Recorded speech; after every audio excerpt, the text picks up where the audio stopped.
Pernah merasa diawasi di dunia maya? Itu bisa jadi cyberstalking. Mari kita pahami. Dikutip dari buku Digital Parenting 2020 oleh Maulidia Ulfah, cyberstalking adalah bentuk pelecehan dengan cara berulang kali mengirimkan pesan yang meliputi ancaman bahaya atau kegiatan online lainnya. Tindakan ini bertujuan membuat seseorang takut akan keselamatannya. Pesan yang dikirim melalui komunikasi pribadi seperti email atau pesan teks, tergantung pada isi pesan yang mungkin juga ilegal.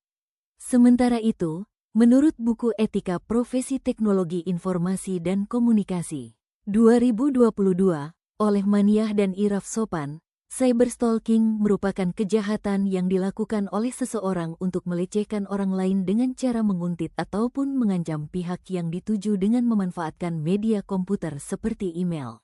Cyberstalking merupakan tindakan kriminal yang ditujukan kepada seseorang dengan cara melecehkan, mengintimidasi, maupun meneror korbannya dengan cara memantau aktivitasnya melalui internet. Selain itu, kejahatan ini mencakup aksi pelaku dalam membuat tuduhan palsu, pengancaman, menghina, serta mengganggu korban melalui sosial media, email, dan platform pribadi lainnya. Contoh cyberstalking dilansir dari buku Tinjauan Pandemi COVID-19 dalam Psikologi Perkembangan 2021 oleh Liana Sahrani. Contoh dari tindakan kriminal cyberstalking adalah menguntit seseorang di dunia maya secara berlebihan bahkan menjadi terganggu.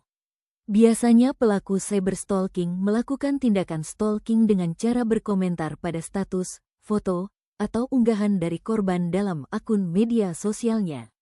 Bahkan pelaku mungkin saja mengirimi spam chat kepada korban sehingga bisa mengganggu kenyamanannya.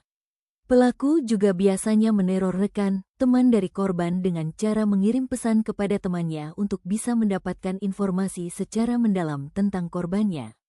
Adapun menggunakan proteksi akun pribadi serta menghindari publikasi pribadi di internet merupakan salah satu cara terbaik menangani masalah tersebut. Contoh kasus cyberstalking di Indonesia membuktikan betapa ngerinya teror di dunia digital.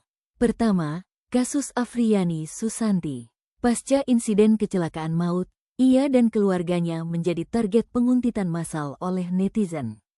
Data pribadinya disebar dan keluarganya diteror secara daring hingga trauma berat dan mengurung diri. Ini adalah bukti bagaimana cyberstalking bisa menjadi senjata penghakiman massal. Kedua, lebih ekstrim lagi adalah kasus Nimas Sabela.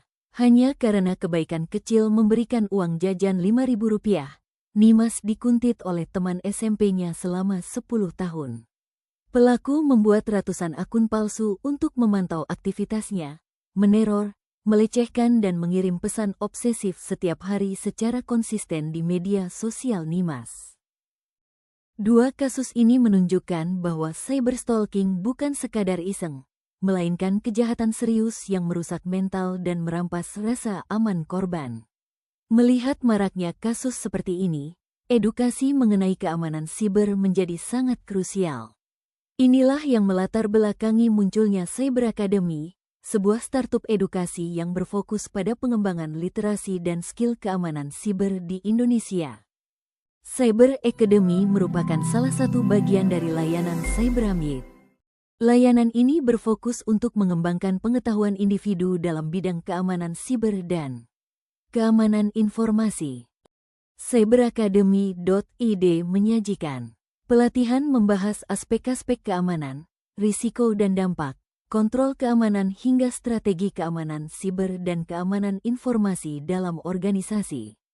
Sebagai platform edukasi, Cyber Academy hadir untuk memberikan pemahaman mendalam tentang cara melindungi privasi, menjaga data pribadi, hingga etika di dunia digital. Melalui kurikulum yang mereka susun, harapannya masyarakat tidak hanya tahu cara menggunakan teknologi, tapi juga sadar akan ancaman siber dan tahu langkah hukum yang tepat jika menjadi korban.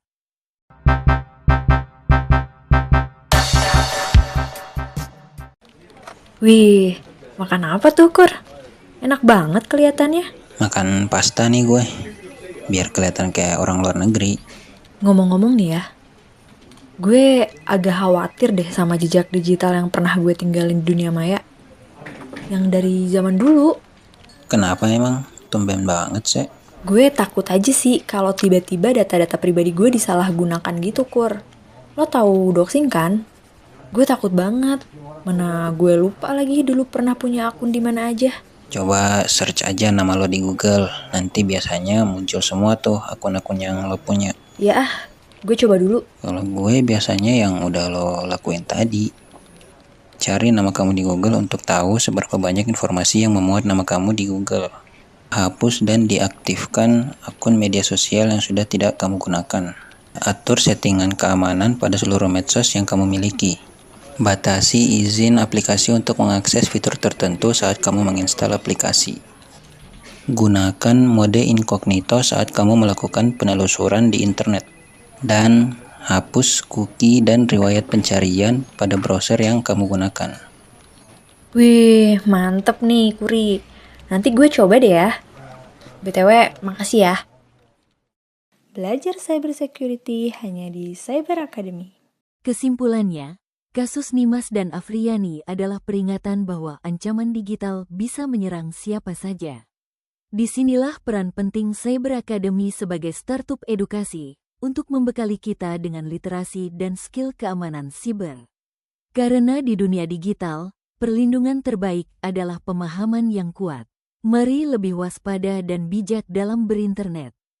Lindungi dirimu. Terima kasih.